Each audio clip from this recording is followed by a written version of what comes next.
नारद ने एक महल देखा, फिर दूसरा, फिर तीसरा, और हर स्थान पर वही कृष्ण। अब प्रश्न ये नहीं था कि वे कितने महलों में हैं, प्रश्न ये था वे हैं कौन। देवर्षि नारद कोई साधारण दर्शक नहीं थे, वे त्रिलोक में विचरण करने वाले दिव्य दृष्टा थे। उन्होंने अनेक अवतारों की लीलाएं देखी थीं, लेकिन ये दृश्य अलग था।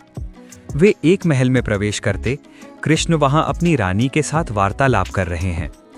दूसरे में जाते वे यज्ञ की तैयारी में लीन हैं। तीसरे में वे अपने पुत्रों के साथ हंस रहे हैं। चौथे में वे राजसभा में गंभीर चर्चा कर रहे हैं।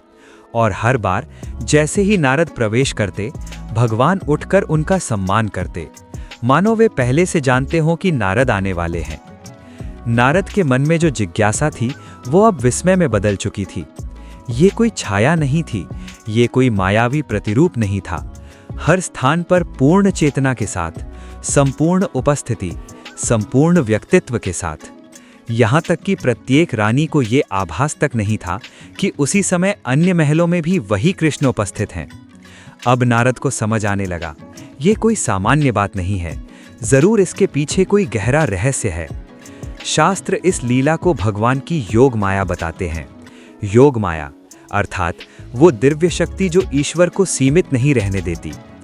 कुछ कथाओं में इस दिव्य विस्तार को काय व्यूह भी कहते हैं, अर्थात एक ही चेतना का अनेक स्थानों पर प्रकट होना।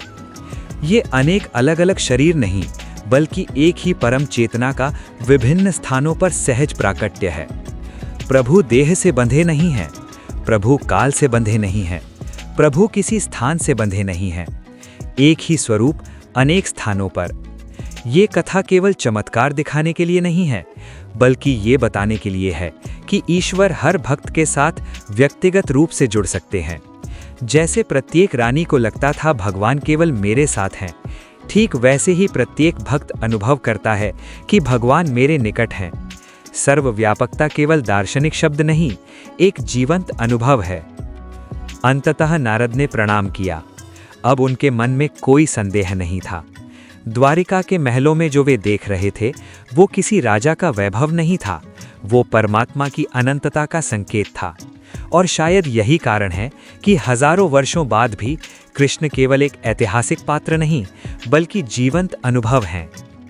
और तब नारद समझ गए कि ये कोई लीला नहीं, बल्कि ये तो कृष्ण जी का काव्य व्यूह शक्ति थी, जहां एक ही चेतना अनेक स्थानों पर प्रकट हो सकती है।